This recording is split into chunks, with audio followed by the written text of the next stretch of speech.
दर 6 महिन्याने आई मठात पण जाते, माझ्यासाठी प्रार्थना पण करते. मी बोलत अरे कशासाठी? मी अभ्यास केला, मी पास होईल. स्वामींचा याच्यात ओळख नाही ना. म्हणजे आता मी जेव्हा मागे बघतो मला हसायला येतं की अरे काय म्हणजे मूर्खासारखं मला मला माहितीच नव्हतं की मी काय बोलतोय असं सगळे विषय झाला. नाही तू कर माझं.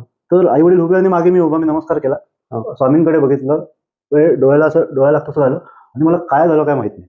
मी तिथल्या तिथे कोलॅप्स झालो, मला काहीच समजलं नाही. म्हणजे मला असं वाटलं की मी एखाद दिवसच कुठेतरी मला काही माहितीच नाही काय झालं माझ्यासोबत असं झालं. श्री स्वामी समर्थ. समर्थ योगी मित्रमंडळ या चॅनलमध्ये आपलं स्वागत आहे. मी ओमकार सावंत डोंबिवलीहून तुमच्यासाठी एक नवीन अनुभव घेऊन आलोय. तर स्वामी भक्तांनो, आजचा हा एपिसोड खूपच खास आहे. आज आपल्यासोबत नगरसेवक श्री सूरज मराठे हे आज आपल्याला महाराजांचा आलेला अनुभव सांगणार आहे. तर नक्कीच आपण त्यांच्याकडून हा अनुभव ऐकूया. श्री स्वामी समर्थ दादा. श्री स्वामी समर्थ. आपलं या चॅनलमध्ये स्वागत आहे. प्रथम म्हणजे की महाराजांची खरंच खूप सुंदर प्रतिमा आहे आणि आज हे आमचं भाग्य की आम्हाला महाराजांचं दर्शन मिळालं इथे आणि तुमचा आज हा अनुभव तुम्ही आज स्वामींचा आदेशच असतो, सगळे पूर्ण चेन एक साथ भेटून येतो. क्या बात आहे, क्या बात. खरंच खरंच स्वामींच्या आदेशाशिवाय त्यांचे भक्त भेटू शकत नाही असं. मालक जेव्हा बोलतात तेव्हा सगळ्या गोष्टी घडतात. सगळं ठरवूनच असतं स्वामी. नक्कीच नक्कीच आवडेल. पण तुमचा जो अनुभव आहे महाराजांचा प्रवास, तुमचा प्रवास स्वामींचा कसा सुरुवात झाला? खरं तर माझे आई वडील स्वामींचं भरपूर करायचे. म्हणजे 2008, 9, 10 पासून तर आमच्या घरामध्ये स्वामींची भक्ती ही कायम होती. माझी आजी पण होत्या, आई वडील आजोबा सगळे करायचे. पण खरं तर 2018 पर्यंत मी तर स्वतःला नास्तिकच पकडतो. म्हणजे मी असा होतो, अरे एक्झाम मध्ये कमी मार्क आले, अभ्यास नाही केला ना. अच्छा. स्वामींकडे काय मागायचं त्याच्याकडे. आई माझी मठात जायची, अरे माझ्या मुलाला पास कर, चांगले मार्क येऊ दे, केटी नको लागू दे. मी इंजिनिअरिंग केलं. तर 7 वर्ष डिप्लोमा डिग्री हे सगळे 6-7 वर्षाचा इंजिनिअरिंगच्या प्रवासामध्ये दर 6 महिने तुम्हाला बोर्डाचा पेपर देतात, तुम्ही युनिव्हर्सिटीचा पेपर देतात. दर 6 महिन्याने आई मठात पण जाते, माझ्यासाठी प्रार्थना पण करते. मी बोलत अरे कशासाठी? मी अभ्यास केला, मी पास होईल. स्वामींचा याच्यात ओळख नाही ना. म्हणजे आता मी जेव्हा मागे बघतो मला हसायला येतं की अरे काय म्हणजे मूर्खासारखं मला मला माहितीच नव्हतं की मी काय बोलतोय असं सगळे विषय झाला. पण माझं ग्रॅज्युएशन झालं, मी जॉबला होतो आणि खरं तर मला जायचं होतं, माझं सगळं ठरलेलं होतं. स्कॉलरशिप आलेली, मला जर्मनीला जायचं होतं. माझे आई वडील बोलले की अरे तू एकटाच आहेस, म्हणजे मी एकटाच आहे, भाऊ बहीण नाहीत मला, तर तू गेलास तर मग एवढं आपलं इथे बिझनेस आहे. आई वडील आता त्यांचं पण नायनाकडे 50s मध्ये तेव्हाच होते, ते आता 60s मध्ये. तर तू बाहेर जाऊन कसं चालेल? बोले इकडे राहून काय करणार तुम्ही राजकारणात. माझे आई वडील आधीपासून राजकारणात होते. बरोबर. मला काय त्या राजकारणात असं काही खासा इंटरेस्ट नव्हता. अच्छा. मी बोललो माझं ग्रॅज्युएशन झालंय, मी मास्टर्स करतो, मी जॉबला लागतो, तुम्हाला काय लागलं तर परत येईन ना. बरोबर आहे. असं सगळं झालं. मग एक दिवशी त्यांनी ठरवलं की आपण पहिले कोल्हापूरला जाऊ. आम्ही कोल्हापूरला ऑलरेडी ठरलंच होतं, त्याप्रमाणे कोल्हापूरला गेलो. सकाळचं दर्शन होतं, आदल्या दिवशी रात्री पोहोचलो. मीच ड्रायव्हर स्वतः मीच होतो. अच्छा. सकाळचं दर्शन घेतलं. मग हे बोलले की अरे नरसोबा वाडीला पण जायचं आणि मला अक्कलकोटला जायचं. तर मी तेव्हा बोललो अरे काय आता तुमचं ठरलेलं महालक्ष्मी पर्यंत ठीक आहे. मी नास्तिक ना, एक नास्तिक काय विचार करेल, एका देवाकडे का आणि 10 देवांकडे एकच विषय झाला, असं माझा सगळा विषय होता. झालं ना तुमचं दर्शन, परत जाऊया आपण आणि बाकी आपले कामं परत चालू होतील, मला परत ऑफिस आहे, सगळा विषय. नाही म्हणलं आपण मला जायचंच आहे, आईचं माझं भरपूर होतं, जायचंच आहे. मी म्हणलं ठीक आहे, आता तुमची इच्छा आहे तर जाऊ. तिकडनं निघालो आम्ही नरसोबावाडी, आणि नरसोबावाडीवर तेव्हा जुना रस्ता होता, आता तर एकदम फर्स्ट क्लास हायवे झाला. तर रस्त्याला लागलो, मला वाटतं तो एक 350 किलोमीटर तरी असावा. ड्राईव्ह करताना मला 3 वेळा असं वाटलं की माझ्या गाडीसमोर एक साप आला. एकदा बोनेटवरती आला, एकदा समोरून क्रॉसिंग करताना ड्राईव्ह करताना आला, 2-3 वेळा जाणवलं. आणि मी रेग्युलर ड्रायव्हिंग करायचो. म्हणजे मी 500, 700 किलोमीटर वन स्टॉप ड्रायव्हिंग करायचो. तसं झाल्यानंतर आम्ही मठात पोहोचलो. तेव्हाचा मठ हा फार असा लहान शांत मठ, जास्त गर्दी नाही. बोललो अरे मी एवढा मुंबईवरनं कोल्हापूरला गेलो, एवढी गर्दी होती, मोठं मंदिर आहे, जुनं मंदिर आहे, त्याचा इतिहास आहे, सगळं ते सांगतात ना सगळं. बरोबर. आता तुम्ही म्हणलं छोटंसं मठ, इथे काय तुम्ही मला एवढं लांब घेऊन आलात. बोललो असं असे माझे सगळे विचारात मी घुसलो. अच्छा. आतमध्ये गेलो, आधीच ती एक 3 नागांची एक मूर्ती आहे. बरोबर. वटवृक्षाच्या इथे नाही एकदम एंट्री लेफ्ट साइडला. ते झालं, मग गणपतीची मूर्ती लागते आणि मग बरं. तुम्ही गाभाऱ्यात जातात एका. बरोबर. नंतर स्वामींचा पलंग आहे त्याच्या खालनं मला जायला सांगितलं. बरं. ते सगळं झालं आणि अतिशय नास्तिकसारखं फक्त आई बोलायची, अरे नमस्कार कर ना, अरे डोकं टेक हा. ना, डोकं तर टेक. मग आई कुंकू लावणार, मला अरे कशाला आता परत गाडी चालू बसायचंय का, हे ठीक आहे तर तुझं मन शांत होतंय ना, मी करून घेतो. हा. असं करून तिथून जुना वटवृक्ष होता, त्याला हात लाव, तर बोले इथनं नमस्कार केला का नाही, हात लावून केला काय फरक पडला, असं हे आमचं कन्व्हर्सेशन तिथे चालू होतं. अच्छा. तिने सांगितल्याप्रमाणे सगळं झालं आणि मग शेवटी त्या मंडपामध्ये आतमध्ये स्वामींची उभी फ्रेम आहे, म्हणजे फोटो फ्रेम. बरोबर आहे. फोटो फ्रेम आहे का पेंटिंग आहे, पेंटिंग असावी मला हा, वाटतं. ती फोटोज आहे, उभी आहे ती, उभा उभी आहे, फार मोठी आहे. उभा मुद्रा. मला बोलले इथे उभं राहा, नमस्कार कर. तर बोललो आता मागे केला, आता परत करायचं, सेमच आहे ना, नाही तू कर. हा. तर आई वडील उभे आणि मागे मी उभा, मी नमस्कार केला, हा. स्वामींकडे बघितलं, डोळ्याला लागतं असं झालं आणि मला काय झालं काय माहित नाही. मी तिथल्या तिथे कोलॅप्स झालो, मला काहीच समजलं नाही.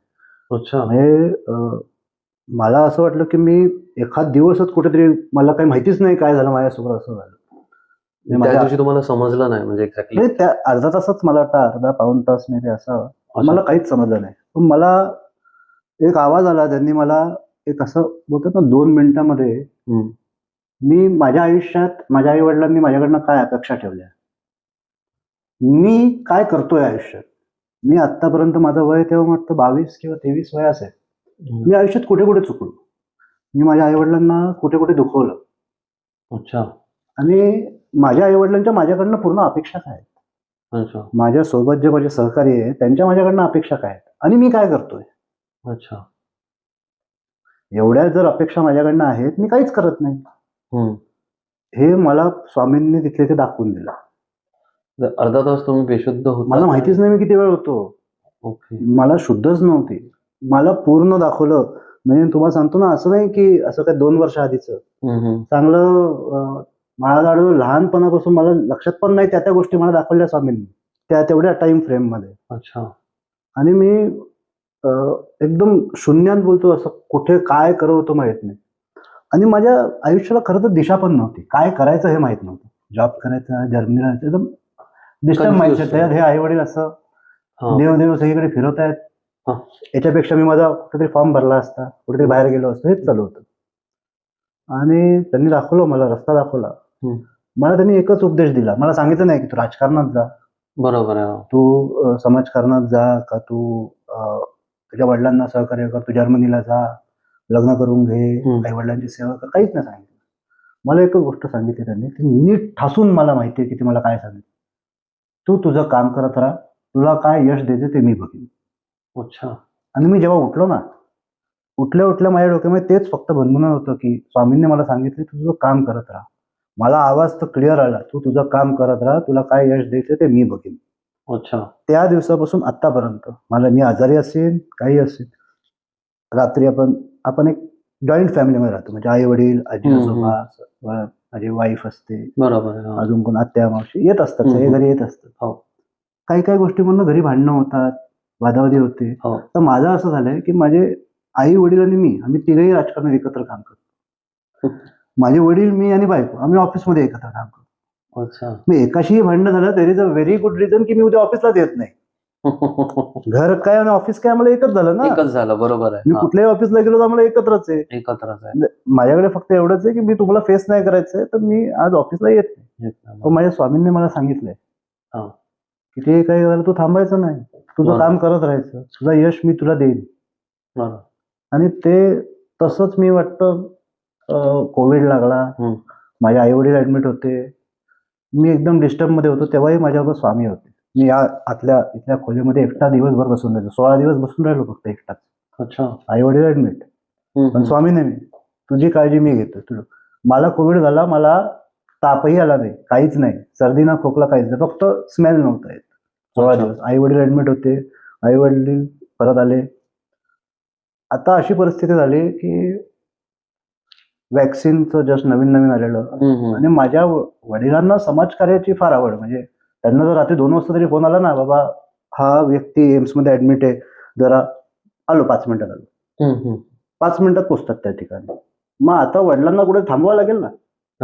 आताच तुम्ही कोविड मधनं 16 दिवस इंजेक्शन घेऊन घरी आला, मग आता थांबवायचं कसं. नक्कीच. तुम्ही बसा, तुमच्या बदले मी जातो. जर माझ्याकडनं नाही झालं तर मी तुम्हाला फोन करतो. बरोबर. इथून माझी सुरुवात झाली.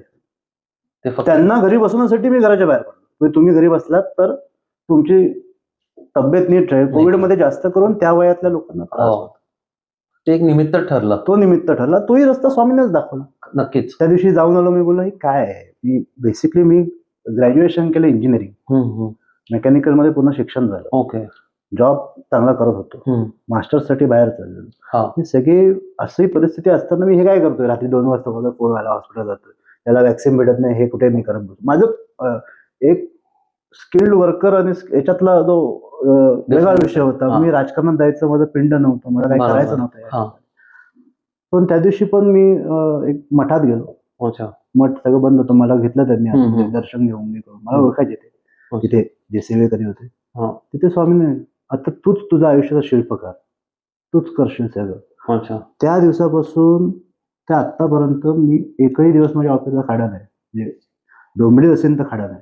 बरोबर आहे. हो. ऑफिसला 5 मिनिटं का होईना मी जातो. माझ्या स्वामींनी सांगितलं. आणि आज बघा ना, ज्या मुलाचं जो नास्तिक होता, हा. राजकारणाचा काही संबंध नाही, राजकारणात जायची इच्छा पण नाही, फक्त आई वडील आहेत त्यांचं चांगलं चाललंय चालू द्या, बरोबर. पण इथनं बाहेर जायचं. आज मी नगरसेवक झालो. समाजाच्या कृपेमुळे झालो. मी कधी खरंच विचार पण नव्हता केला. हे शेवटचे 6 महिने नक्कीच केला. हा. जेव्हा वातावरण बरोबर आहे. इलेक्शनचं झालं होतं, तोपर्यंत एकदम छान. आणि 6 महिन्यामध्ये स्वामींनी मला नगरसेवक केलं. आणि तुम्हाला खरं सांगू, मी जेव्हा राजकारणात आता ऍक्टिव्हली आहे, हा. तर मी जेव्हा ऑफिसमध्ये जातो, म्हणजे ऑफिसमध्ये स्वामींची एक छोटीशी फ्रेम आहे, अच्छा. नमस्कार करतो. आणि मी स्वामींकडे एकच गोष्ट मागतो, हे जे सगळे ऑफिसमध्ये बसलेले आहेत ना, हे नेहमी माझ्यासोबत असेच पाहिजे. त्यांचा विश्वास माझ्याबरोबर नेहमी असू द्या. आणि माझ्या ऑफिसमध्ये सगळे हे स्वामी भक्तच आहेत. अच्छा. यांना कुठे भेटलो, यांना कुठेतरी मठात भेटलो, यांना कुठे भेटलो, यांना या कार्यक्रमात भेटलो. अच्छा. या गुरुजींना कुठे भेटलो, यार यांच्या घरी आपण स्वामींसाठी गेलो. आता आज आपण कसं भेटलो? स्वामी भक्त. स्वामी भक्त. नक्कीच. असेच जोडत जोडत जोडत तुम्ही आता बघतो माझ्याबरोबर सगळेच लोक स्वामी भक्त आहेत. महाराजांनी एक वलय तयार केलं. महाराजांनी पूर्ण एक सर्कल माझ्या आजूबाजूला क्रिएट करून ठेवलं आणि त्याच्या सेंटरमध्ये मला ठेवलं. खरी गोष्ट आहे. मला फक्त एकच काम आहे, तू आजूबाजूला विचलित नाही व्हायचं, काहीच लक्ष नाही द्यायचं, तू तुझं काम कर. नक्कीच. सकाळी उठायचं, ऑफिसला जायचं, जी परिस्थिती डोळ्यासमोर असेल, जो प्रॉब्लेम असेल, तुझ्याकडनं होत नाही, तुला ताकद मी देतोय ना, स्वामी देतात ना मला ताकद. माझे स्वामी आहेत माझ्या बरोबर. तुला समजत नसेल, नवीन आहे राजकारणात, नवीन आहे, तरुण आहेस, लहान आहेस, तुला नाही समजत, स्वामी बरोबर आहे, तू जा ना, खरं समजणार, स्वामी देणार तुला, रस्ता दाखवणार. आणि तुम्हाला सांगतो सगळ्या गोष्टी एकदम सोप्या होतात. खरी गोष्ट आहे. म्हणजे मला स्वामींनी माझ्या आयुष्यात दर गोष्टी, म्हणजे माझा लग्नाचा विषय असो किंवा आयुष्यात कुठल्याही प्रसंगामध्ये स्वामींनी मोकळ्या हाताने माझी मदत केली. स्वामींनी सगळं ठरवून ठेवलेलं आहे. मी चुकलो, मला आजच शिक्षा देतात, मी बघितलंय. पण चुकतो, स्वामी तशी कडक शिक्षाही देतात. भरपूर वेळ झालाय. म्हणजे साधं आई वडिलांचं भांडण असू दे, त्याच्यामध्ये समजा माझ्यामुळे काय मला स्वामी शिक्षा देतात, तुझ्यामुळे भांडण. बायकोला माझ्यामुळे त्रास झाला, स्वामी मला शिक्षा देतात, तुझ्यामुळे तिला त्रास झाला. आणि याच्यामध्ये माझ्या आई वडिलांसोबत माझी बायको असू दे आणि माझ्या बायकोचे आई वडील असू दे, यांचा पण खूप स्वामींवरती खूप विश्वास आणि प्रेम आहे. मी बिलीव्हच नाही करू शकत की सगळं एकत्र होऊन असं स्वामींनी मला असं बुके दिला, हे सगळं मी तुझ्यासाठी केलं. का? कारण की तू माझं ऐकलंस ना, मी तुला उपदेश दिलेला, तुला समजला, तू पाळला आणि आज इथपर्यंत पोहोचलो. आणि खरं सांगू, आम्ही माझ्या आई वडिलांनी असो कमी असो, आम्ही एवढं मागितलं पण नव्हतं स्वामींकडे, स्वामींनी दिलं. न मागता महाराज देतात. न मागता. हे या अनुभवावरूनच कळतंय की तुम्हाला महाराजांकडे मागायची गरज लागत नाही. मी तुम्हाला मी स्वामींकडे असं कधीच मागितलं नाही. अच्छा. मागितलंच नाही. स्वामींना माहितीये, ते जगद्गुरु आहेत, त्यांना सगळं माहितीये तुम्हाला काय पाहिजे आणि काय नाही. बरोबर. तुम्ही काय तिकडे जाऊन मागणार स्वामी? काय म्हणणार? स्वामींनी काय सांगितलंय, मी फक्त बघतो देवा मला एवढी ताकद दे, एवढी शक्ती दे की मी सगळं झेलू शकेन. जे काही आजूबाजूचा जो त्रास आहे, बरोबर आहे, काय जे काही माझ्यासमोर आव्हान येत आहे, याला पार करायची माझ्याकडे ताकद दे. बाकी तर स्वामी आहेत. प्रश्नच नाही. दरवेळेस दर रस्त्यात म्हणजे माझ्या इलेक्शनमध्ये, इलेक्शनच्या प्रचाराचा एक फार म्हणजे मला एवढा विश्वास होता ना त्या गोष्टीवर. हा. मला असं मी बसलेलो स्वामींच्या इकडे गेलो, हा. इलेक्शनचा फॉर्म भरायच्या आधी नमस्कार केला आणि माझ्या डोक्यामध्ये ना एक 24 हा आकडा फार केला होता. 24 असं 24. रॅन्डमली. 24 हा. स्वामींच्या बाहेर मागे वटवृक्ष आहे, आमच्या नांदेडीचं मठ आहे, मागे अच्छा. वटवृक्ष आहे. हा हा तिथे मी डोकं टेकलं आणि आपण प्रदक्षिणा घालतो ना तशी घातली आणि मी 24 हा आकडा डोक्यात होता. मी तिकडनं बाहेर निघालो. माझा एक मित्र आहे, म्हणजे आमचे सहकारी आहेत दोघं, ते अच्छा. बरोबर असतात. मी बोललो अरे माझ्याशी पैज लावा, हा. की बोललो मी जेव्हा जिंकेन ना, माझा शेवटचा आकडा मी बोलतो 24 असेल. अच्छा. तर ते बोलले अरे 24 कसं एवढं, 24 नाही पण 4 तर फिक्स असेल, चला तुम्ही माझ्याशी पैज लावा. 4 सोडून दुसरा कुठलाही आकडा आला ना तर मी तुम्हाला, आपण ठरवूयात कसं काय. हा. आणि मी तर बोलतो 24च येईल. दुसरे काय बोलले अरे नाही ठीक आहे, होतं ठीक आहे. तिकडनं निघालो, प्रचार वगैरे झाला, एक हप्ता 10 दिवस झाले. मला वाटतं गुरुवारच होता. अच्छा. मी, वडील, आई, आम्ही सगळे, आमची कोर कमिटी सगळे बसलेलो. किती मतं पडू शकतात आपल्याला असं एक अंदाज. अच्छा. तर माझ्या वडिलांनी सगळ्यांनी, कोण बोलतो 15,000, कोण बोलतो 10,000, 12,000. माझ्या वडिलांनी असं, तुला 2500 पडतील, सॉरी 12,500 पडतील. अच्छा. 12,500 तुला मतं पडतील. मी माझ्या डोक्यात आकडा पकडला, 12,500 ना 24 पडतील. अच्छा. 12,524. जाऊ दे, आपण जरा जास्तच काहीतरी विचार करतोय. जिंकणार नाही, स्वामी बरोबर आहेत, एवढं आपण नको ते करायला, पण जिंकू आपण. ठीक. रिझल्ट लागला. 12,500 मतं होती. 12,501. अच्छा. मला मतं पडली 12,501. मी बोलला अरे, वडिलांनी एकदम परफेक्ट गिनती केलेली. एकच मत वरती होतं, ते माझं स्वतःच होतं ना, एक मत. बरोबर. 12,500 ची गिनती मला वडिलांनी परफेक्ट सांगितली. बरोबर. अभ्यास आहे त्यांचा तो. आणि नंतर बॅलेट बॉक्सची मतं आली. 23. 12,524. तो आकडा मला माझ्या स्वामींनी, ज्या दिवशी मी फॉर्म भरताना एबी फॉर्म घेऊन जेव्हा डोकं टेकायला गेलो ना, हा माझा एबी फॉर्म 30 डिसेंबरला, त्या दिवशी मला माझ्या स्वामींनी सांगितलं 12,524. 24 आकडा मला सांगितलेला होता. आता ह्या आवाजाला तुम्ही नकारू नाही शकत. तो तिथे येतो, ती वाईब येते, ते तुम्हाला समजतं. स्वामी सांगतायत, तुम्हाला संकेत देतात. तशी भक्ती, तशी शक्ती. आणि भरपूर प्रसंगामध्ये तर मला संकटात नाही स्वामींनी बाहेर काढलं. भरपूर संकटातनं बाहेर काढले. म्हणजे एका हे तर मी तुम्हाला सांगतो, 30 वर्षाच्या पोराचे संकट काय असतील, 25 ते 30 एक करिअर असतो, तो स्वामींनी घडून दिला. बरोबर. एक तुमच्या आई वडिलांबरोबरचे संबंध असतात. बरोबर. माझी भरपूर वादावादी व्हायची घरी, आई वडिलांशी व्हायची. स्वामींनी तेही सोडून दिलं. आम्ही भांडलो, आम्ही गुरुवारी मठात गेलो, आम्ही सगळं विसरून गेलो. आमची भांडणच नाही राहिली. बरोबर. आणि भांडणं जरी झाली, काम कोणाचं थांबत नाही. दुसऱ्या दिवशी सकाळी आम्ही ऑफिसला असतो. प्रामाणिकपणा. स्वामींनी सांगितलंय ना, त्यांचा आदेश आहे तो, तुम्ही कसं न करू शकता. आणि राहिला विषय लग्न. लग्न या विषयामध्ये पण स्वामींनीच रस्ता दाखवला. अच्छा. आम्ही कसं काय? माझी आजी, आमच्या त्यांचं निधन झालं 2023 मध्ये. त्यांचा एक किस्सा आहे, तुम्हाला सांगतो. 2023ला त्यांचं ज्या दिवशी निधन, म्हणजे त्या दिवशी त्यांना त्यांची तब्येत बिघडली, त्या घरी होत्या. दरवेळेस माझे वडील त्यांना घेऊन हॉस्पिटल जातात. त्या दिवशी त्यांनी मला सांगितलं मला ऍडमिट कर. मी त्यांना घेऊन ऍडमिट करायला घेऊन गेलो. त्याच दिवशी माझ्या बायकोचं स्थळ आलं, माझ्या आईला आलं. आईने मला पाठवलं, मला बघून घे. बोला आई, जरा आजीची तब्येत ना जरा बरोबर नाही वाटत आहे, मी नंतर बघतो. मग नंतर त्यांची तब्येत स्टेबल झाली. स्टेबल झाली. माझ्या आईने मला परत पाठवलं, अरे ते स्टेबल झालेत ना, मग ठीक आहे, आता ते स्थळ आहे ते बघून घे. स्थळ बघून घेतलं. बोललो हा चांगलं आहे, आधी आजीला घरी येऊ दे. सगळं झालं की आपण विचार करू बोलू. आणि लगेच त्याच्या एखाद 1.5 तासामध्ये त्यांचं निधन झालं.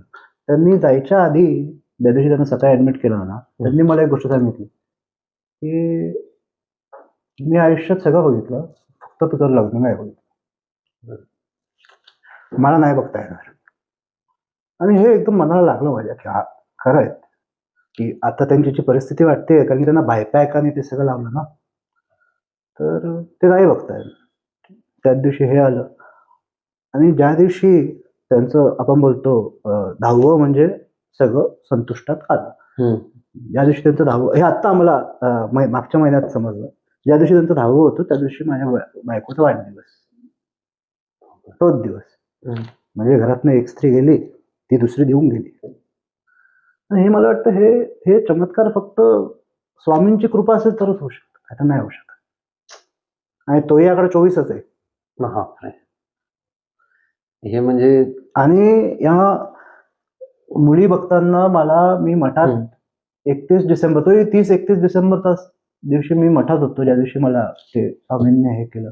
अच्छा. मला एक, मी बोललो अरे माझं लग्न करायचंय, वर्षभराच्या आत करायचंय, कसं असं तुम्ही महाराजांशी बोलत हा म्हणजे होता? कसं काय ते तुम्ही आहातच, तुम्ही रस्ता दाखवाल, असं एकदम अपसेट मध्ये होती, आई अपसेट होती. बरोबर आहे. स्वामींनी मला सांगितलं, जी मुलगी तुला नाही बोलेल ना तिच्याशी तू लग्न कर. असं म्हणजे तुम्हाला असं ते एकदम फिलिंग आली, अशी फिलिंग येत नाही. हे ऑड आहे की Odd. मुलगी नाही बोलेल तिच्याशी कसं लग्न करेल. म्हणजे मी कोणाला सांगितलं, आपण कोणाशी सांगत पण नव्हतो मी फक्त माझ्या आईशी बोललो, आहे मला असं, मी मठात होतो, जी मुलगी नाही बोलेल तिच्याशी लग्न करा, असं कसं करायचं, ही नाही बोलली तर ती कशी लग्न करेल. अच्छा. आणि बघायचो आपण, स्थळ बघायचो, दोघं तिघं चांगली स्थळ होती सगळी, पण काही ना काही गोष्टी आपल्या ऑन अँड ऑफ व्हायच्या, ते जुळायचं नाही. दोघांनी हो बोलून सुद्धा कधी कधी जुळायचं नाही, पुढे काही काही बाकीच्या पण गोष्टी असतात. अच्छा. मग शेवटी बायकोला, जेव्हा आता माझी वाईफ समृद्धी, तिला बघायला मी घरी गेलो, ते बोलले तुम्ही रूम मध्ये बसा, बोला, चर्चा करा, तुम्हाला एकमेकांची मतं पटतायत का. मी तिच्याशी काहीच नाही बोललो. पहिला प्रश्न, तुम्ही माझ्याशी लग्न करायला तयार आहात का. अच्छा. ती बोलली नाही, मला खरं तर लग्नच नाही करायचं.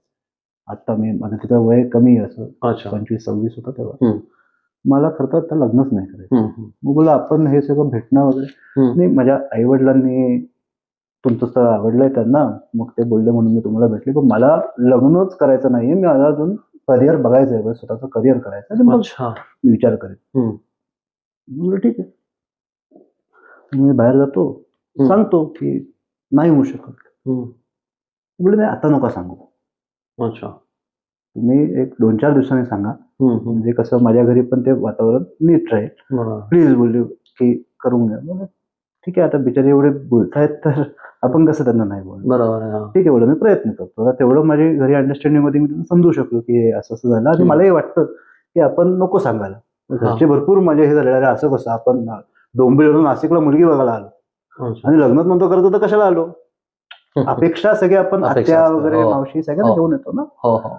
एवढं नाही, जाऊ दे, ती जर एवढं बोलतेय तर आपण थोडं ठेवलं पाहिजे. आणि मग तिकडनं मी डोंबिवलीला आलो, मठात गेलो, आणि लेट झालेला, टाइम संपलेला मठाचा. तरी त्या दिवशी नेमकं काय झालं का, आज कधी असं होत नाही, त्या टायमिंगलाच बंद होतो शार्प. बरोबर. पण त्या दिवशी एक 5 मिनिटं मला लेट झालं, पण ते पडदा बंद करायचा राहिलेला स्वामींचा. माझं दर्शन झालं, आणि मग अजून पुढच्या 2-4 दिवसात तिने लगेच समोरून फोन केला की मला तुम्ही आता तुम्ही सांगा, मला चालेल. बोललो मी तिला विचारलं की बाबा तुला प्रॉपर मी आता उद्या घरी सांगतो की तुमचं नकार आहे. हो. दुसऱ्या दिवशी तिने मला फोन केला की आता मला चालेल. मला असं वाटलं की तिच्या आई वडिलांनी काय तिला फोर्स वगैरे केला गेला. मग मी परत नाशिकला गेलो त्यांच्या घरी. बोललो काय आहे नक्की. बोलते नाही, तिचं काय झालं काय माहित नाही, 5-7 दिवस झाले ती बोलते की मला ह्याच मुलाशी लग्न करायचं. तुमच्या नंतर पण बोलतो आम्ही 2-3 स्थळं दाखवली, पण ती बोलते ह्याच मुलाशी लग्न करायचं आता. असं करून मग ते स्वामींनी घडवून आणलं. ते महाराजच ठरवतात त्यांची सून कोण, आणि सगळं तो गोल फिरून सगळं स्वामींनी माझ्यासाठी. मी तुम्हाला बोललो ना, मला असं स्वामींनी असा बुके दिला हातात, हे घे सगळं तुझ्यासाठी मी आयतं करून ठेवलेलं आहे. बघ तू काय काय करू शकतोस, याला किती तू झेलू शकतोस, तू किती तुझी मेहनत लावू शकतोस, तू कर. तू जेवढं करशील तेवढं कमी, एवढं मला स्वामींनी देऊन ठेवलं. नक्कीच. ते तुम्ही मगाशी म्हणालात ना की तुम्ही मठात गेला होता त्या दिवशी, आणि जी वेळेवरती मठ बंद होतं, ते असं माझ्या मनात आलं की त्या दिवशी महाराज तुमच्यासाठी थांबले होते. हो हो, भरपूर वेळ आहेत ना, मी माझ्या आयुष्यातले भरपूर डिसिजन माझं स्वामींचं दर्शन झालं म्हणून मी टाळले, आणि ते चांगल्यासाठीच झालं. भरपूर असे 2-3 प्रसंग आहेत आता की उद्या अमुक अमुक ठिकाणी मला फार महत्वाचं आहे की मला हे करायचं असं मी डिसिजन घेतलंय. मग आपण स्वामींचं दर्शन घ्यायला जातो, ते ती वाईबच येत नाही, स्वामी मला सांगतच नाही. मग असं वाटतं स्वामी माझ्याकडे रागात बघतायत की काय, की स्वामींना मी जे करतोय पटत नाही की काय, म्हणून मी ते बोलतो नको, आपण ते नाही केलं पाहिजे. आणि मग नंतर थोडं एक कालांतराने एक महिना 15 दिवसात समजतं की ते बरं झालं नाही केलं. स्वामी तेच सांगत होते नाही करायचे, अच्छा. चुकीचं करतोयस. त्या चुकीपासून का स्वामी मला रोखत होते की नको करूस. नको. आणि माझ्या या अख्ख्या प्रवासामध्ये मागच्या या 2017-18चा तुम्हाला सांगतो, आज 26 हम्म. 8-9 वर्षाच्या प्रवासामध्ये मी बघतो ना, माझ्या आजूबाजूचे सगळे स्वामी भक्त आहेत. ज्यांनी ज्यांनी मला मदत केलेली आहे माझ्या ह्या वाटचालीमध्ये, सगळे स्वामी भक्त आहेत. मी आता साधा विषय, पॉलिटिक्समध्ये तर सोशल मीडिया केलं पाहिजे. हो. सोशल मीडियाचा सांगणारा पण माझा स्वामी भक्त आहे, ज्यांनी मला सांगितलं कसं करायचं. क्या बात आहे. अजून माझा काय पाहिजे? माझा गाडीचा चालक असेल तोही स्वामी भक्त आहे. माझं कोण ऑफिस बघत असेल तेही स्वामी भक्त आहेत. माझ्या राजकारणामध्ये माझे सहकारी माझे स्वामी भक्त आहेत. माझे सासू सासरे स्वामी भक्त आहेत, बायको स्वामी भक्त, आई स्वामी भक्त, वडील स्वामी भक्त. जिथे जाशील म्हणजे तिथे मीच हा, आहे. आज आज तुम्ही इंटरव्ह्यू घेतायत, तुम्ही स्वामी भक्त. ज्यांच्या थ्रू आपण भेटलो तेही स्वामी भक्त. तेही स्वामी भक्त. खरंच. तुम्ही कुठेही जा, मला दर ठिकाणी स्वामींचा अनुभव असा झालेला आहे. माझं कुठे अडलं ना, एक कुठलं तरी स्वामी भक्त माझी मदत करतो, कारण की त्याला स्वामी पाठवतो. क्या बात आहे. हा विश्वास, तुमचं प्रेम महाराजांवरती प्रचंड आहे, म्हणून या सगळ्या गोष्टी महाराज तुमच्याकडून करून घेत आहेत. आणि ते त्यांची इच्छा असेल ते भरपूर काही गोष्टी करून घेतील, आणि तीच त्यांच्या चरणी प्रार्थना आहे. तर 15 मिनिटात कोणाला आयुष्यात कुठे चुकलास आणि आयुष्यात काय करायचंय हे फक्त स्वामीच दाखवू शकतात, अजून कोण नाही दाखवणार.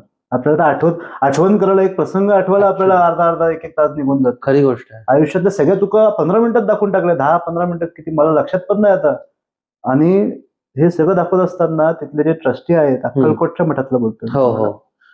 त्यांनी ते आले, म्हणजे माझ्या आई वडिलांनी सांगितलं, ते आले, त्यांनी सांगितलं याला परत मंदिरात एक चक्कर मारायला सांगा, दर्शन घ्यायला सांगा आणि वटवृक्षाच्या इकडे आणलं, तेव्हा मी शांत झालो.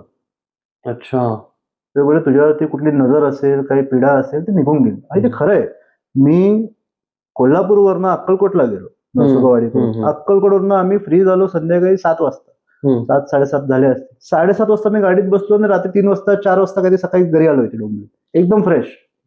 आणि त्याच्या दुसऱ्या दिवशी सकाळी मी परत ऑफिसला होतो 11 वाजता. हे फक्त स्वामी करू शकतो. महाराजच ही ताकद फक्त स्वामीच देऊ शकतो, अजून कोण नाही. तुम्ही हे ते बोलतायत की महाराज करून घेतात आणि महाराज देतात, हेच तर महाराजांची कृपा आहे. हे सगळं- माझ्याकडनं सगळं करून घेतलं, त्यांनी सांगितलं तसं. क्या बात आहे. सगळं स्वामींमय आहे. जे आहे, मी आज नगरसेवक झालो हे स्वामींमय आहे. ओके. स्वामींनी सांगितलेला रस्ता आहे, स्वामींनी सांगितलं काय करायचं आपण करायचं. आपण फक्त त्याच्यामध्ये काय बोलतात त्यांचा आळस घेऊन घरी बसायचा विषय. हो. रस्ता स्वामींनी दाखवला आहे. बरोबर. स्वतः साक्षात स्वामी. अहो, किती लोकांना अशी प्रचिती होती, मला झाली आहे, मी नाही करणार तर कोण करणार, असंही वाटतं. भाग्य लागतं, पूर्व पुण्य लागते. भाग्य लागतं. हे मला वाटतं माझ्या आई वडिलांचं, माझ्या आजी आजोबांचं, सासू सासऱ्यांचं, या सगळ्यांचं हे जे त्यांचं जे पुण्य आहे ना, हे शेवटी मला भेटलंय. नक्कीच नक्कीच. सगळ्यांचं मिळून पुण्य मला भेटलं, त्याच्यामुळे हे सगळं शक्य आहे. महाराज मिळणं हे फार मोठं पुण्य लागतं. महाराज तुमच्या आयुष्यात आहे, अजून काय पाहिजे तुम्हाला. खरं. सगळ्या गोष्टी तर तुमच्याकडे आल्यात. स्वामी तिथे काय कमी, आणि कमीच तिथे स्वामी. खरं. ही महाराजांची प्रतिमा कुठून कसे आले हे महाराज? ही आम्ही ते कोकणातनं आणली. सावंतवाडी इकडे एक आर्टिस्ट आहेत, त्यांच्या थ्रू घेतले. अच्छा. त्यांनी मग 2 महिने घेतले ते बनवायला, पण एकदम हुबेहू स्वामी. आम्ही जेव्हा रात्री बसतो इथे जेवणाला वगैरे आम्ही बसलो, तर असं वाटतं की स्वामी आपल्या बरोबरच आहेत. अच्छा. नाही ना, खरंच खूप सुंदर मुद्रा आहे महाराजांची. हास्य मुद्रा एकदम छान, आणि असे डोळे एकदम प्रत्यक्ष असे बघतायत आपल्याकडे एकदम ठळक नजरेने. वा. आमच्या घरात सगळीकडे सगळ्या रूम मध्ये स्वामींचं काही ना काही प्रतिमा असते. हो, पॉझिटिव्हिटी मध्ये तुमच्या महाराजांची प्रतिमा आहे. पॉझिटिव्हिटी असते. कसं आपण लहान, मी वयाने लहान असून राजकारणामध्ये भरपूर गोष्टी आम्हाला अवघड असतात. एक सीझन पॉलिटिशियन जो एक 50शीतला आहे, 60ला, त्याला सगळं माहिती असतं ना, 10 वेळा करून एक्सपिरियन्स. आमचं सगळं फर्स्ट टाइम आहे. तर त्या दर गोष्टीतनं एक पॉझिटिव्हिटी स्वतःला लागते की तू करू शकतो. ती जिद्द लागते ना, ती सगळं स्वामी देतात. पॉझिटिव्हिटी स्वामी देतात की तुम्ही करू शकता, तू कर, प्रयत्न तर कर, मी आहे ना, कशाला काळजी करतो. बरोबर. तेच करत करत स्वामी पुढे येतात. क्या बात आहे, क्या बात आहे. असंच तुमचं पुढचं जो प्रवास आहे, त्या प्रवासाला गती आणि यश प्राप्त हो, ही स्वामीचरणी प्रार्थना. धन्यवाद. आज तर आमचं भाग्य की आज आम्हाला महाराजांचं दर्शन पण मिळालं आणि तुमचा छान अनुभव ऐकायला मिळाला. पहिलं हे सगळं तुम्ही अनुभव शेअर करण्याबद्दल खूप खूप आभार तुमचे. आणि फार छान वाटलं. असं वाटतं इथून हलूच नाही, महाराजांच्या अजून गोष्टी ऐकावं. पण म्हणतात ना की आपलं एक टाइम हे सगळं थांबेल, पण महाराजांच्या गोष्टी काय संपणाऱ्यातल्या नाहीयेत. तर आपण नक्कीच इथेच आपण स्वामींच्या परवानगी घेऊन आपण इथेच समाप्ती घेऊया. खूप खूप धन्यवाद. धन्यवाद. श्री स्वामी समर्थ. स्वामी समर्थ. स्वामी तिथे स्वामी आणि स्वामी तिथे काय कामे. अशक्य ही शक्य करतात स्वामी.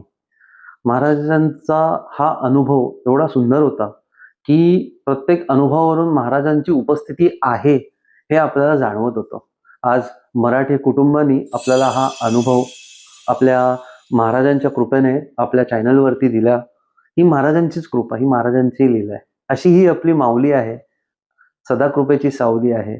मित्रांनो, तुम्हाला जर हा अनुभव आवडला असेल तर नक्कीच आपल्या चॅनलला लाईक करा, शेअर करा, सबस्क्राईब करा. नक्कीच हा अनुभव बघा तुम्ही. महाराजांचा अनुभव म्हणजे महाराजांची उपस्थिती. महाराज या जगात आहेत. महाराजांनी एक वाक्य नेहमी म्हटलेलं आहे की हम गया नहीं जिंदा है. या अनुभवावरूनच ती जाणीव होते. नवीन अनुभव घेऊन येईपर्यंत श्री स्वामी समर्थ व पाली जिल्हा रायगड तिथे आपण महाराजांचा मठ स्थापन करणार आहोत. तर त्या मठाबद्दल जर तुम्हाला माहिती पाहिजे असेल तर माझ्या दिलेल्या नंबरवरती कॉल करा, संपर्क करा. श्री स्वामी समर्थ. जय जय श्री स्वामी समर्थ. स्वामी